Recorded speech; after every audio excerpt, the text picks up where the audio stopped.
Oke teman-teman, balik lagi dengan saya Fikri Ridho. Seperti biasa kita akan buat video reaction lagi soal sepak bola Indonesia. So seperti apa videonya tanpa basa-basi dan tanpa lama-lama, mari kita simak sama-sama. Let's go.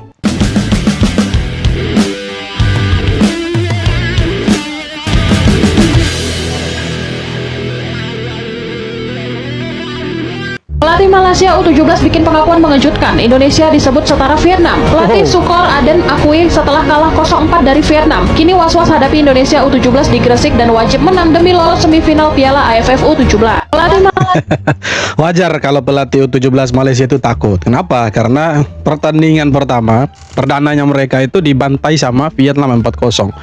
Nah, setelah dibantai 4-0, mereka akan ketemu Indonesia di pertandingan kedua. Nah, di saat yang sama, di pertandingan pertama Indonesia bantai Timor Leste itu 4-0 juga.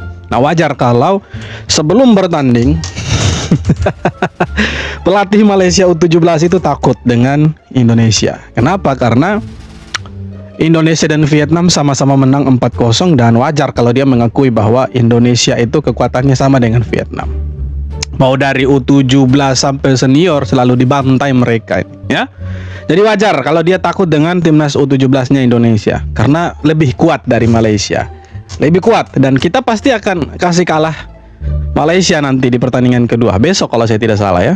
Pasti itu saya yakin kita akan kasih kalah Malaysia itu. Timnas Indonesia U17 kembali. Kali ini full lokal tanpa pemain diaspora. Kita nggak akan lihat nih aksi Matthew Baker di lapangan pada kali ini. Ya, mereka akan berlaga dalam kompetisi Piala AFF U17 yang berlangsung di Gelora Delta Sidoarjo. Indonesia sendiri bergabung di grup A bersama Timor Leste, Malaysia, dan Vietnam. Laga pertama melawan Timor Leste duluan. Buat yang mau nonton pertandingan Timnas U17 versus Timor Leste U17 bisa cek profil gua. Entah apa yang ada di pikiran Coach Kurniawan Dwi Yulianto. Sekali lagi, gua bukan menjelek-jelekan pemain full lokal. Karena kalau dilihat dari kualitas fisik dan mental, jelas jauh di atas diaspora. Ya, ini terbukti dengan adanya sumbangsi pemain diaspora Timnas U17 bisa tembus kualifikasi Piala Dunia. Kalau memang full lokal bisa dipercaya, kita lihat lawan Timor Leste ini seharusnya nggak susah ya. Timnas. Oke, jadi ini pertandingan yang seru kemarin. Kita menang 4-0, ya full squadnya itu lokal semua, ya. Tidak ada pemain keturunan, tidak ada. Yang ada itu hanya pemain lokal, tapi hasilnya cukup memuaskan. Walaupun secara permainan di bawah pelatih Kurniawan itu belum terlalu memuaskan, tapi secara hasil patut diapresiasi karena kita berhasil menang dengan skor yang meyakinkan walaupun lawannya itu Timor Leste. Kenapa kita bilang lawannya itu hanya Timor Leste? Karena ya Timor Leste secara kualitas di bawahnya Indonesia. Jadi ya wajar kalau kita menang 4-0, tapi secara hasil akhir kita patut apresiasi. Sebuah jalur kualifikasi tambahan menuju Piala Dunia 2026 berpotensi dibuka dan negara Asia hingga Eropa siap berebut untuk satu tempat di Piala Dunia. Banyak pihak mengira bahwa slot peserta Piala Dunia sudah bersifat final dan tidak akan berubah. Tetapi kini muncul satu kemungkinan yang bisa saja terjadi. Dikabarkan FIFA sedang mempertimbangkan skenario yang cukup mengejutkan, yakni menggelar playoff tambahan untuk menentukan pengganti Iran jika saja negara tersebut mundur dari Piala Dunia. Menariknya, playoff ini tidak hanya melibatkan tim dari Asia, tetapi juga dari Eropa. Situasi ini tentu menimbulkan pertanyaan karena secara logika slot Asia seharusnya tetap diisi oleh wakil Asia. Namun FIFA justru membuka peluang keterlibatan tim dari zona Eropa. Dengan format 4 tim, 2 dari Eropa dan 2 dari Asia, negara seperti Italia berpotensi mendapatkan kesempatan kedua untuk lolos ke Piala Dunia melalui jalur ini. Sementara itu peluang timnas Indonesia untuk ikut serta terbilang sangat kecil, mengingat hasil yang kurang maksimal pada fase kualifikasi sebelumnya, sehingga kalah bersaing dengan tim seperti Uni Emirat Arab dan Oman. Pada titik ini, skenario tersebut bukan lagi sekadar kualifikasi tambahan, melainkan seperti sebuah misi penyelamatan untuk meloloskan tim besar seperti Italia. Oke, jadi ini kita tidak tahu permainan apa di FIFA ya, karena secara mengejutkan Italia itu tidak lolos Piala Dunia gitu kan. Ya sama juga nasibnya dengan Indonesia yang tidak lolos. Nah, ada wacana dari FIFA yang mana mereka itu mau menambah tim kalau Iran itu mundur dari Piala Dunia. Kenapa Iran itu ada ancang-ancang untuk mundur? Karena Iran minta pertandingan yang di Amerika itu nanti pindahkan ke Meksiko begitu kan. Karena semua pertandingannya Iran, 3 pertandingan di babak penyisihan grup itu mainnya di Amerika. Nah, kita tahulah konflik antara Amerika Iran bagaimana. Makanya tim Iran ini minta supaya pertandingan itu jangan dibuat di Amerika, buatnya di Meksiko atau negara peserta yang lain lah, tuan rumah yang lain. Kanada mungkin, tapi Amerikanya tidak mau gitu. Sorry, bukan Amerikanya yang tidak mau, FIFA-nya yang tidak mau. Jadi mereka kemungkinan kecil ya, bukan kemungkinan besar akan mundur. Nah, siapa sih penggantinya? Belum tahu karena FIFA akan buat kualifikasi tambahan. Nah, pertanyaannya, apa keuntungannya untuk Indonesia? Apa keuntungannya untuk Indonesia? Indonesia bisa saja bermain di kualifikasi itu, walaupun secara poin kita 0 poin waktu di ronde keempat. Tapi kita tidak menutup kemungkinan bisa saja Oman atau Uni Emirat Arab, salah satu dari negara ini, mereka juga tidak mau untuk ikut kualifikasi ya. Yang paling pasti, yang paling masuk akal untuk menggantikan salah satu dari dua negara ini ya Indonesia. Cuma peluangnya sangat-sangat kecil, bro. Sangat-sangat kecil. Cara Hubner skakmat Bos Natsbreda. Ia akhirnya buka suara dan kasih komentar pedas usai laga yang berakhir imbang 1-1 lawan Natsbreda.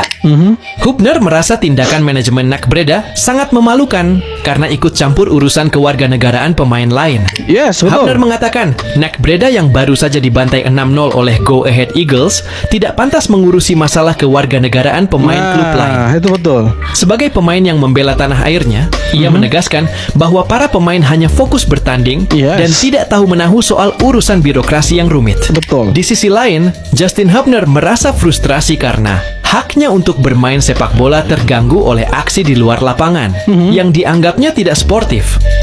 Akibat masalah ini, ia sempat dilarang bertanding dan berlatih selama beberapa pekan akibat laporan terkait masalah paspor ganda tersebut. Memang yang terkena imbasnya itu bukan hanya Dean James, termasuk Nathan, Tim Gapens, bahkan kabarnya itu sampai ke Belgia soal paspor gate itu. Cuma ya syukurlah sudah selesai dan akhirnya pemain-pemain ini kembali bermain. Dan benar, sangat-sangat mengganggu lah. Memang mereka cemen itu, dibantai kok ngurus soal paspor gitu kan. Tidak masuk akal lah. Masa karena gara-gara dibantai lalu ya tersinggung dan buat ya hal-hal yang bodoh gitu. Akhirnya merugikan pemain-pemain Indonesia. Nah, terlepas dari itu semua ya kita bersyukur karena Dean James juga sudah bermain, Justin Hubner, Nathan Joao, pemain-pemain yang lain juga sudah ya kembali bermain lah. Syukurlah tidak ada masalah lagi gitu. Dan ya isu-isu di luar soal pemain palsu lah, paspor palsu akhirnya terpatahkan. Jadi tidak ada soal paspor yang palsu-palsu di Indonesia. Apakah kalian masih ingat dengan nama Kelana Mahesa dan Luah Mahesa? Mereka berdua sempat jadi sorotan karena termasuk bakat muda yang ditempa di Jerman sejak kecil. Darah Indonesia keduanya didapat dari sang ayah yang merupakan pria asli Bukit Tinggi, sementara sang ibu dari Jerman. Kelana dan Luah termasuk rekan satu angkatan Elkan Baggett dan Jack Brown. Karir Mahesa bersaudara ini juga jadi perbincangan menarik. Mereka hampir bergabung dengan Persela Lamongan pada 2019 tapi gagal. Uniknya, salah satu keluarganya ngomong kalau Kelana dan Luah nggak dibiarkan main di Liga Indonesia waktu itu. Perjalanan di Eropa kakak beradik yang sama-sama berposisi sebagai gelandang ini juga nggak mudah. Namun mereka sampai kini masih aktif merumput di Jerman. Kelana yang kini berusia 25 tahun bermain untuk Siegburger dengan mengemas 7 gol plus 5 assist dari 12 laga di kasta kelima Liga Jerman. Sang adik Luah Mahesa yang sekarang udah 23 tahun juga bermain di level yang sama bareng FC Hennef dengan mencetak 2 gol dan 2 assist dalam 22 pertandingan. Oke, kalau kita bicara soal pemain keturunan, sekali lagi tidak bosan-bosan kita ngomong. Terlalu banyak terlalu banyak kita punya pemain keturunan yang bermain di luar. Mau dari kasta ke-5, kasta ke-2, kasta ke-3, ke-4 sampai kasta tertinggi itu ada.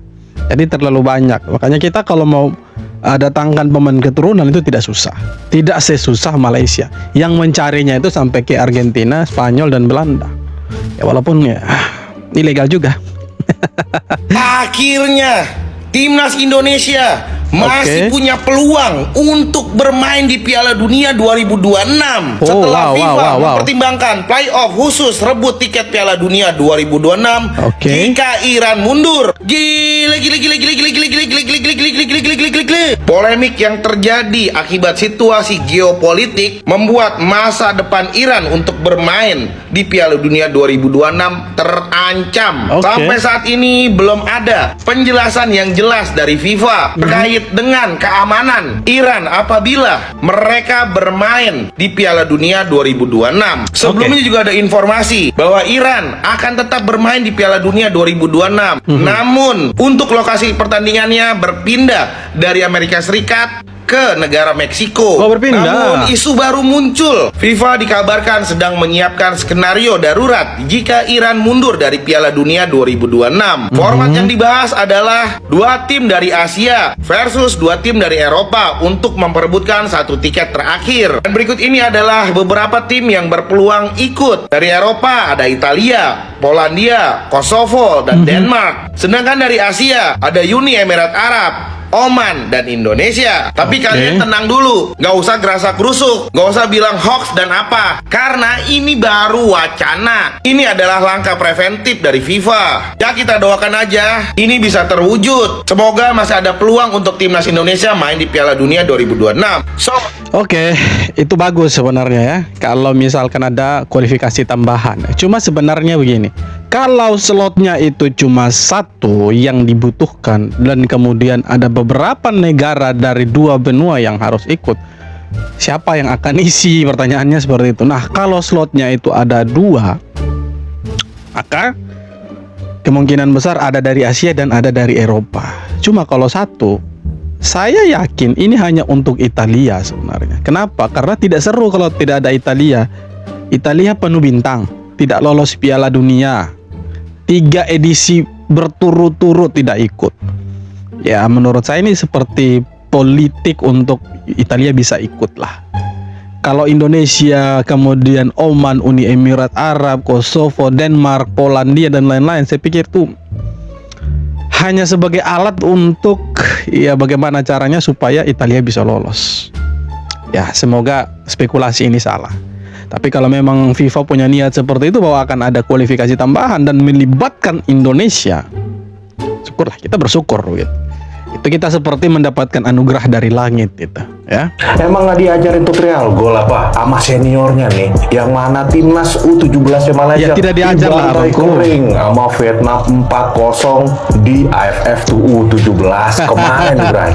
Ini mah udah kena mental ya. Belum ketemu timnas Indonesia aja udah kena mental nih timnas Malaysia nih. Apakah akan konsentrasi lawan timnas Indonesia nanti nih? Tapi gua akuin timnas U17 Vietnam ini menjadi lawan terberat timnas Indonesia di grup ini. Jadi menurut lo gimana nih? Timnas Indonesia akan ketemu timnas Malaysia hari Kamis nanti nih. Tulis di komen aja loh. Kalau untuk lawan Malaysia kita pasti menang, tidak mungkin kalah. Kenapa? Karena secara kualitas pemain-pemain U17 Indonesia itu jauh lebih bagus daripadanya Malaysia. Nah, kalau Vietnam dibandingkan dengan Indonesia, saya pikir kekuatannya sama. Ya, kemungkinan besar nanti imbang gitu. Ya tergantung Indonesia bisa menang berapa 0 atau bisa cetak berapa gol di gawangnya Malaysia nanti. Ya, tergantung. Nanti kita lihat besok. Berikut ini adalah starting 11 terbaik Indonesia abroad. Oke. Jadi buat Mari kita rombongan dengar dan penurunan karir minggir dulu ya. Oke. Gili. Skuad ini berisi pemain timnas yang masih benar-benar bermain dan bertahan di luar negeri. Jika targetnya masih Piala Dunia, standar kita jelas, terbiasa bersaing di level Eropa. Betul. Dan kompetisi level internasional, bukan cuma sekedar level abroad. Lalu tiba-tiba nggak ada angin, nggak ada hujan, kembali ke Liga Baku Hantam. Jika ingin menjaga level dan daya saing, kita butuh lebih banyak pemain yang konsisten bertahan di luar negeri. Betul. Bukan sebaliknya. Di posisi kiper tidak tergantikan, ada Emil Audero. Lalu ada 3 bek yang menjaga lini pertahanan timnas Indonesia. Ada Mes Hilgers, Jai Ijes, dan Justin Hapner. Lalu di posisi sayap kanan ada Kevin Dix yang akan bahu-membahu dengan Calvin Verdong yang berada di sayap kiri. Lalu di lapangan tengah, jenderal pengatur ritme permainan timnas Indonesia, ada Joy Pelupesi dan Nathan Jong-an. 2 gelandang serang yang akan mendistribusikan bola kepada Ole Romeni, ada Miliano Jonathan dan Dean James. Dan di ujung tombak timnas Indonesia sampai saat ini belum tergantikan adalah Ole Romeni. Semoga dengan skuad ini timnas Indonesia bisa bersaing baik di level Asia maupun dunia. Ya, saya sih setuju-setuju saja. Sebagai supporter, siapapun yang diturunkan pasti setuju. Cuma kalau starternya seperti ini, main di Piala AFF pasti juara. Ya, Piala Asia pasti kita bisa bersaing lah dengan Jepang, dengan Iran. Sayangnya kita tidak lolos ke Piala Dunia. Tapi anyway, Busway, kita punya timnas sudah ada di jalur yang betul. Ya semoga tren ini dijaga terus. Sudah positif lah. Semoga kita di FIFA ASEAN Cup ini bisa ya berbicara banyak, di AFF juga nanti bisa bicara banyak. Kemudian bulan 6 nanti Juni ada FIFA Matchday. Semoga yang kita lawan itu negara-negara kuat ya, supaya kalaupun kalah rank FIFA-nya tidak terjun bebas ya. Kalau kita bisa tahan imbang dan menang kan itu naiknya lumayan jauh begitu. Oke, jadi itu dia beberapa video tanggapan komentar dari netizen soal sepak bola Indonesia. Dan seperti apa tanggapan kalian, silahkan tulis kolom komentar. Terima kasih banyak sudah menonton. Kita jumpa lagi di video-video berikut. Thank you.